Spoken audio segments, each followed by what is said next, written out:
Mariana, why did you choose to be a homemaker? I was abruptly asked this by my SIL. Why? Well, I thought it was my job to take care of the home. My husband is busy with his work, and someone has to manage the household. To this, my SIL exaggeratedly acted surprised. Household chores as a job? What era are you living in? A childless homemaker has no value in life. She mocked me, resting her elbows on the table. I'm Mariana, a 34-year-old homemaker. I met husband at work. When I had to resign due to ill health from overwork, he proposed to me. We married when I was 30, and that's when I became a homemaker. My in-laws, while finding it unusual in modern times, respected our decision. However, my younger SIL had always been critical since our marriage. Being a homemaker is outdated. It's an era of gender equality. Women should also thrive in the workforce. What do you even do at home without kids? She had been sniping at me like this ever since we got married. To her, a career woman thriving in her work, I must appear as a failure. I used to work just like her. But what can I do when my body no longer cooperates? Don't you dare say anything disrespectful to my wife. We discuss our matters as a couple. It's none of your business. My husband would defend me whenever she picked on me. Yet, she seemed to find even this amusing, raising her voice even more. Staying with such a worthless person will only bring you regret. I'm giving you an advice. You should be thankful. Both my husband and I were exasperated with her attitude. She seemed to want to be right about everything. My in-laws didn't scold or correct her. They were probably thinking their daughter's words must be right. She's a capable woman, having succeeded in everything. She went to a renowned university and has a great job. Strong-willed, outspoken, and never backing down, that's her nature. She works in trade administration for a multinational company, living alone in New York, having left her parents' home in the suburbs of New York. In contrast, my husband graduated from an average high school and college, working at a mediocre company. And we're living in the suburbs, a 30-minute drive from his parents' home. Well, we had decided to live a modest life together. My husband often faced ridicule from his sister. Ordinary people get weeded out in society. Pooh you. It was her usual chant. But he never let it bother him. I don't care about it, and the world isn't so cruel. You worry too much, he'd say with a laugh. You've always been easygoing, just like me, I said. Right. That's why we're a perfect match, he replied. My husband and I had a very good relationship. Despite feeling guilty about not working, my husband always tried to make me feel comfortable and protected me from my SIL's sarcastic attacks. He's the best husband I could ask for. However, being called a parasite by my SIL didn't sit well with me. As my health improved, I began considering going back to work. Full-time was still a stretch, and I was not sure if I could find a part-time job nearby, but I decided to start looking anyway. Surprisingly, I quickly found a job when I looked up on the internet. It was a part-time role for just 2 days a week, either in the morning or afternoon shifts. This seemed manageable without putting too much strain on my health. Hey, don't overdo it, okay? Make sure you listen to your body. I know. Who do you think I am? I responded, and my husband chuckled. Though I planned to increase my days once I got used to it, considering my past health issues, I decided to stick with 2 days a week for the first 6 months. Working actually made me feel lighter and more refreshed than staying at home.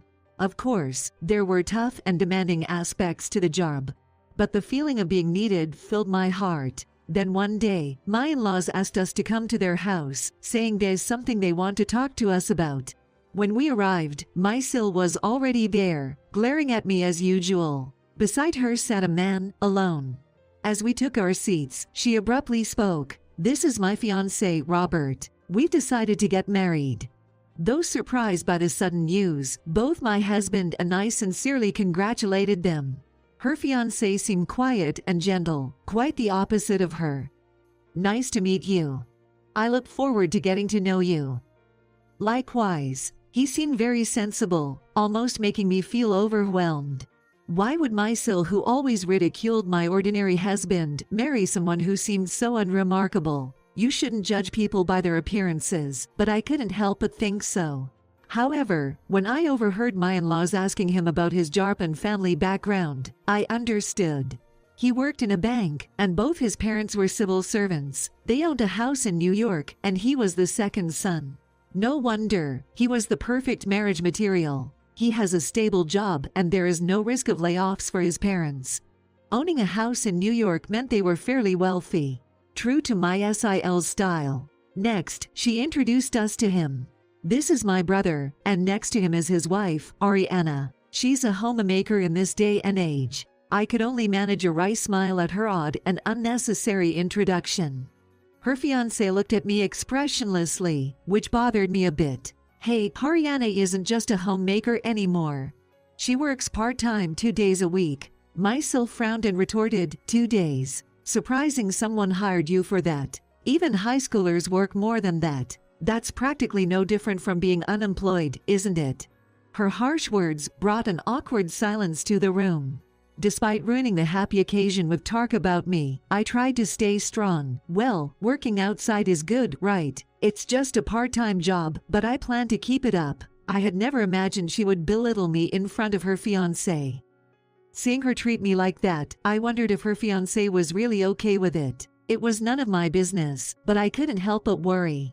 However, my concerns seemed unfounded. My SIL and her fiancé seemed to get along well, and soon, their wedding was set for 6 months later.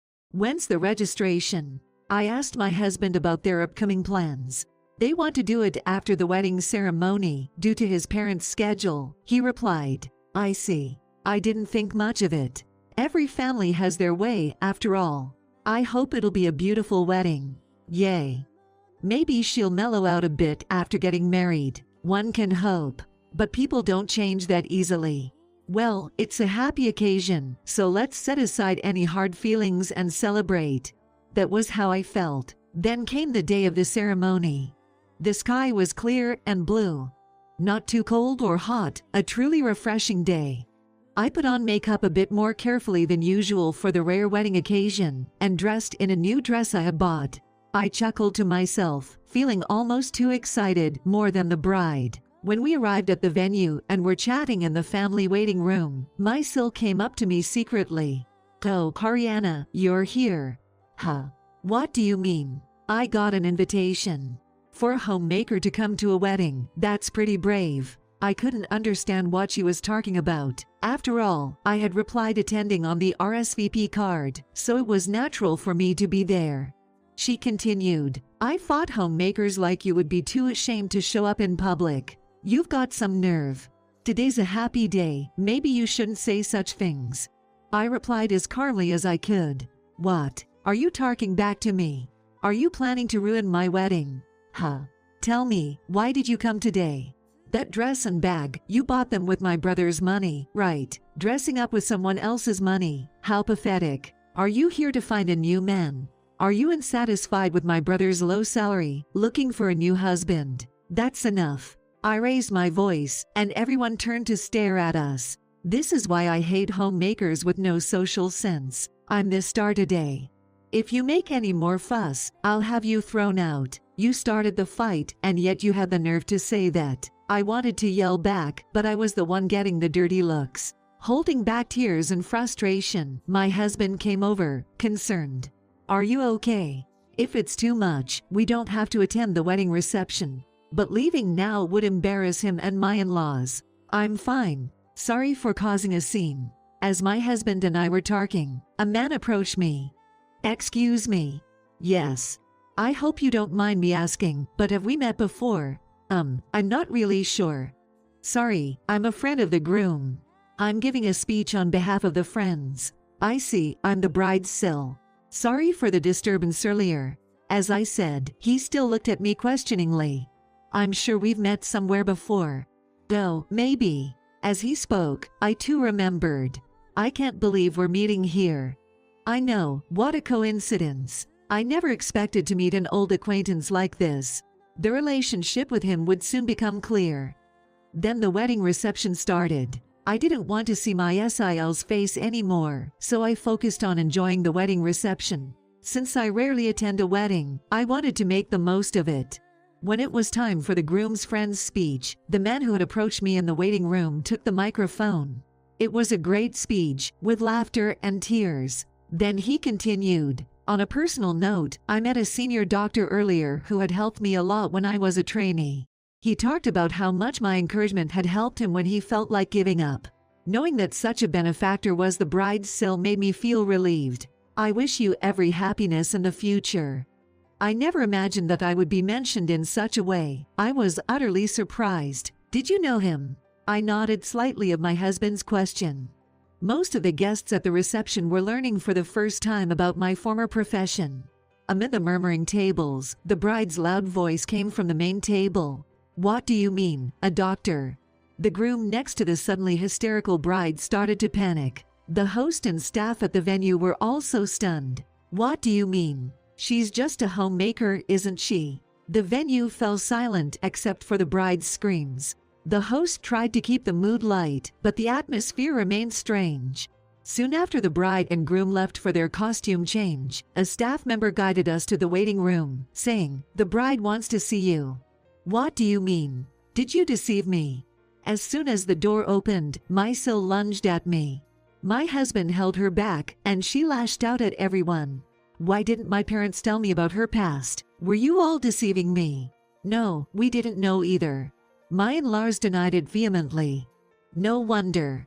They didn't know about my past as a doctor or that I had quit due to the hardships. I had kept it a secret, not wanting anyone besides my husband to know I had run away from a tough situation.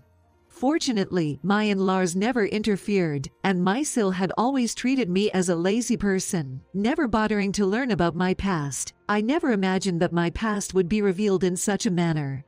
I used to work as a surgeon.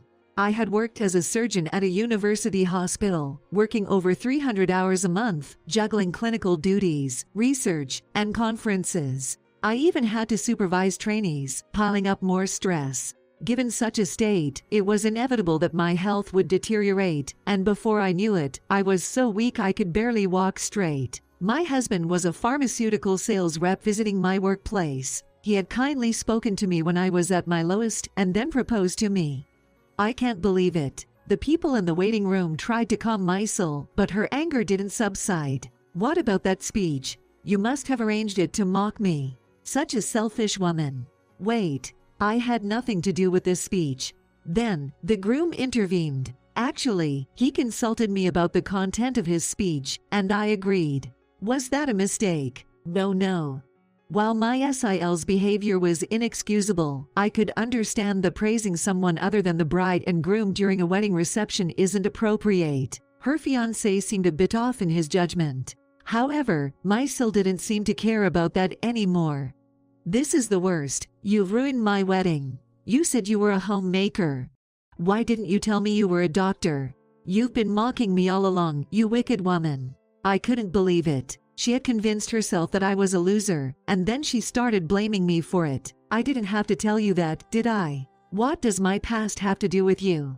"Shut up. You might have been a doctor once, but now we're just working a job anyone can do 2 days a week. Don't tack so high and mighty." "Well, I'm working 2 days a week, but I'm working as a doctor at a nearby university hospital. It's not something anyone can do." At this point, my SIL had no comeback. Why are you a doctor? Why?" She emotionally bursted out, "I hate you. Get out, just get out," and tried to push me out of the room. I was leaving anyway. "I don't like you either." It was the first time I had openly shown hostility towards her. My SIL, perhaps not expecting me to retort so strongly, gasped for a moment and then screamed, "You jinx." Even seeing her in such a pitiful state, her face and hair messed up, I felt nothing. Ignoring her, I left the room and my husband then said, "She's always had a complex, hasn't she?" Complex. He explained that she had once aimed for medical school in high school. But she gave it up because she was bad at science and math. Knowing you're a doctor must have really hurt her. But still, her behavior was wrong. "Sorry for making you go through this. It's okay, I feel better for standing up for myself." Then, my in-laws came over. "We're sorry about our daughter, but she's the star today, so please forgive her. She's upset right now, please try to understand her." They essentially meant for me to leave. Understanding their intention, I replied, "We're leaving. She won't come down with me here." They looked relieved. It didn't bother me that they preferred their daughter over their DIL. My husband and I said in unison, "We'll refrain from further contact with your family. Take care." My in-laws stood with their mouths agape as my husband and I left the venue. Apparently, the wedding reception was cancelled because the bride couldn't stop crying. The groom, appalled by her disgraceful behavior, called off the engagement. My SIL still blames me for her failed marriage, but it's none of my business. She deserved it. It was just her getting a taste of her own medicine for always mocking others. I had no sympathy for her. My husband and I have completely cut ties with his family. "Aren't you sad to be away from your family?" I asked him. "What are you talking about? My family is you. And besides," he gently touched my belly, "we need to create a warm family for our child." His smile seemed to envelop me and our unborn